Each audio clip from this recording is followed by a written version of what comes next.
നിങ്ങളുടെ ഇഷ്ട പരമ്പരകൾ എക്സ്ക്ലൂസീവായി സൺ നെക്സ്റ്റ് ആപ്പിലൂടെ തികച്ചും ഫ്രീ ആയി ഇപ്പോഴേ ആപ്പ് ഡൗൺലോഡ് ചെയ്യൂ. നിധിക്ക് ബ്ലൗസ് തുന്നാൻ എന്തിനാ വേറെ ആള്? അവള് വലിയ തുന്നൽക്കാരിയാണെന്നാണല്ലോ കേട്ടുകേൾവി. കേട്ടുകേൾവിയല്ല, അതൊരു സത്യം തന്നെയാ. അവൾ അസലായിട്ട് ബ്ലൗസും ചുരിദാറും ഒക്കെ തയ്ക്കും. പക്ഷേ ഇപ്പൊ അവൾക്ക് എവിടുന്ന സമയം? പുറത്തു കൊടുത്ത് തയ്പ്പിക്കുന്നത് തന്നെയാ നല്ലത്. അതൊക്കെ എടുത്തിയുടെ ഇഷ്ടം. ജോൾസിൻ കുറിച്ചു തന്ന മുഹൂർത്തത്തിൽ തന്നെ എല്ലാം ഭംഗിയായിട്ട് നടക്കണമെന്നാ എന്റെ ആഗ്രഹം. പക്ഷേ ശാന്തി മുഹൂർത്തം നോക്കി കുടുംബത്തില് നല്ല സന്താനം ഉണ്ടാവണമെങ്കിൽ ഇത്തിരി ബുദ്ധിമുട്ടാ. അല്ലെങ്കിൽ ഏട്ടത്തി തന്നെ നിധിയെയും ഗൗതമിനെയും അകറ്റി നിർത്തണം. മുഹൂർത്തം ഒന്നും നോക്കാതെ അവരൊന്നിച്ചാലേ പിന്നെ ഒന്നും പറഞ്ഞിട്ട് കാര്യമില്ല. അങ്ങനെയൊന്നും സംഭവിക്കില്ല വസു.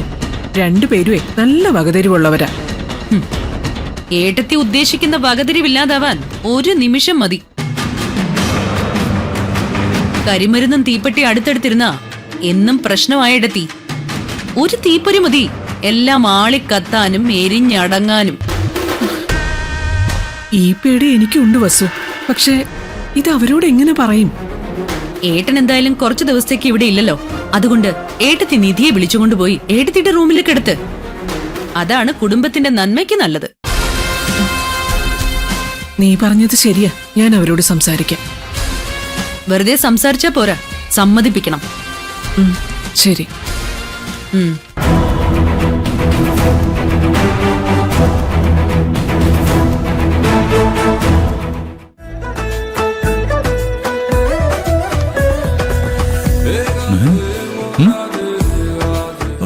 ഇന്നും ഉണ്ടോ നമുക്കിടയിലെ ബൗണ്ടറി?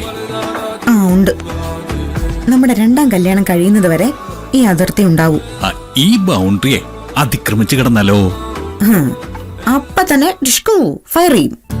ഞാൻ ഇന്ത്യ, നീ പാകിസ്ഥാൻ അല്ലേ? അല്ല, ഞാൻ ഇന്ത്യയും ഗൗതം പാകിസ്ഥാനും. നടക്കില്ല. എന്റെ ഇന്ത്യ ഞാൻ ആർക്കും വിട്ടുതരില്ല. എന്റെ ഇന്ത്യയെ ഞാനും വിട്ടുതരില്ല. എങ്കിൽ നമ്മൾ രണ്ടുപേരും ഇന്ത്യ. ഓക്കെ, ഞാനും ഗൗതവും ഇന്ത്യ. നമ്മൾ ഇന്ത്യക്കാർക്കിടയിൽ എന്തിനാ ഈ അതിർത്തി? നമുക്കിത് പൊളിച്ചാളെ. ഗൗതം, എന്താ ഇത്? ഞാൻ എത്ര ബുദ്ധിമുട്ടി സെറ്റ് ചെയ്തതാണെന്നറിയോ? പിന്നെ ഇന്ത്യ നമ്മുടെ രാജ്യമാണ്. നാനാത്വത്തിൽ ഏകത്വം വേണം. നമുക്കിടയിൽ വേർതിരിവ് പാടില്ല. ഞാൻ കാണിച്ചു മാറങ്ങോട്ടു.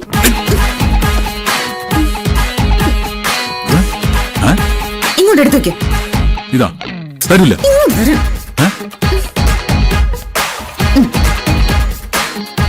എന്തായത്? വീണ്ടും നിയന്ത്രണ രേഖയോ? അല്ല, ഇത് ചെക്ക് പോസ്റ്റാ. ചെക്ക് പോസ്റ്റോ? അതെ, രണ്ട് സംസ്ഥാനങ്ങൾക്കിടയിൽ ചെക്ക് പോസ്റ്റ് ഉണ്ടാവാലോ, അതാണിത്. ഇവിടെ അന്തർ സംസ്ഥാന ഗതാഗതം നിരോധിച്ചിരിക്കുന്നു. വല്ലാത്ത ബുദ്ധി തന്നെ. പക്ഷേ ഫ്ലൈറ്റുകൾക്ക് ചെക്ക് പോസ്റ്റ് ഇല്ലാന്ന് നീ മറന്നു. ഞാനൊരു ഫ്ലൈറ്റ് ആണ്, ചെക്ക് പോസ്റ്റുകൾ ബാധകമല്ല.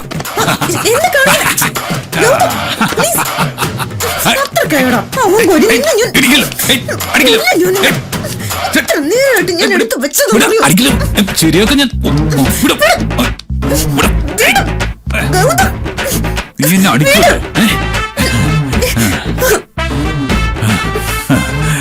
ശക്തി കൊണ്ടും ബുദ്ധി കൊണ്ടും നിനക്ക് എന്നെ ജയിക്കാനേ ആവില്ല. ഗൗതമനെ എന്നെക്കാളും ശക്തി കാണും, പക്ഷേ ബുദ്ധി എനിക്കാ കൂടുതലും.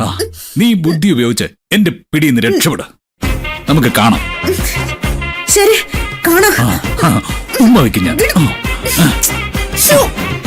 വിടില്ല നിന്നെ.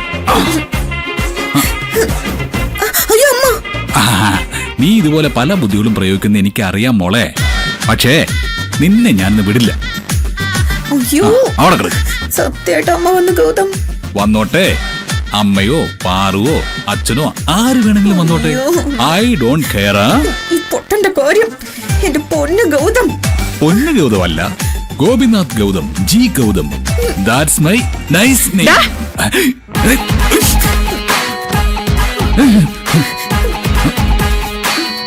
വസു പറഞ്ഞപ്പോ ഞാൻ ഇത്രയും പ്രതീക്ഷയില്ല. 2 ദിവസം കൂടി കാത്തിരിക്കാൻ നിനക്ക് വയ്യേ?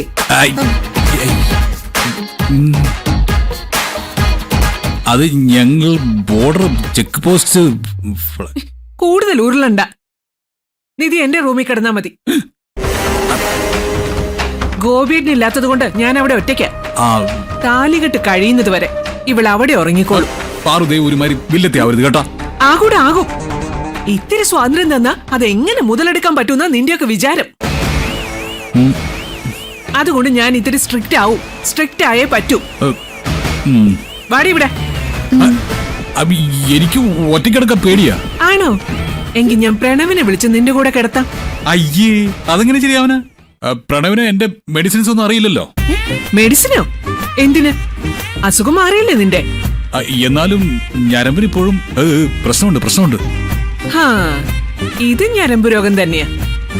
താലികെട്ട് കഴിഞ്ഞാലേ മാറൂ.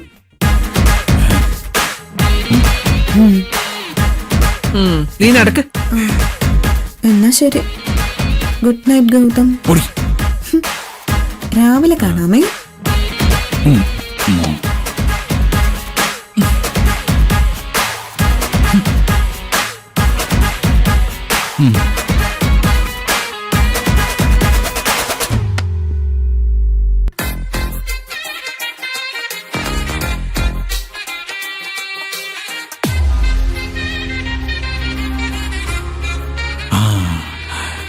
വിളിക്കാം.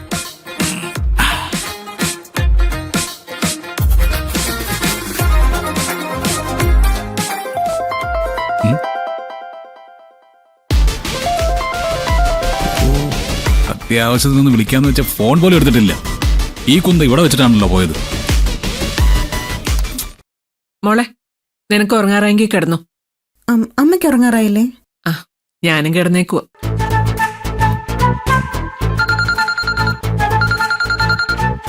എന്താടാ? പാറു, അതെ, ഫോണൊന്ന് നിധിക്ക് കൊടുക്കുവോ? എന്താ കാര്യം? അത് ഈ ഫോൺ ഇവിടെ മറന്നു വെച്ചിട്ട് പോയി. അത് കൊണ്ടുവരട്ടെന്ന് ചോദിക്കാനാ. ഓ, വേണ്ട മോനെ. ഇനി ഈ രാത്രിയില് അവളെ ആര് വിളിക്കാന്? ഫോണേ അവളെ രാവിലെ ഒന്ന് എടുത്തോളൂ. ഏറ്റില്ല. വേറെന്തെങ്കിലും പറയാനുണ്ടോ? ഇല്ല. ആ, എങ്കിൽ കിടന്നുറങ്ങ്. ഉറക്കം വരുന്നില്ല പാറു.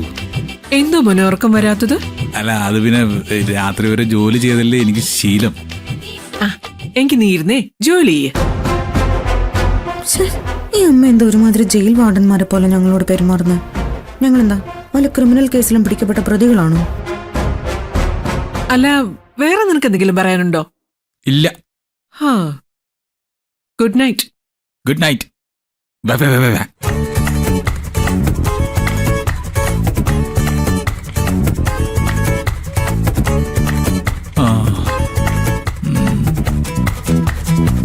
ഉറങ്ങാം.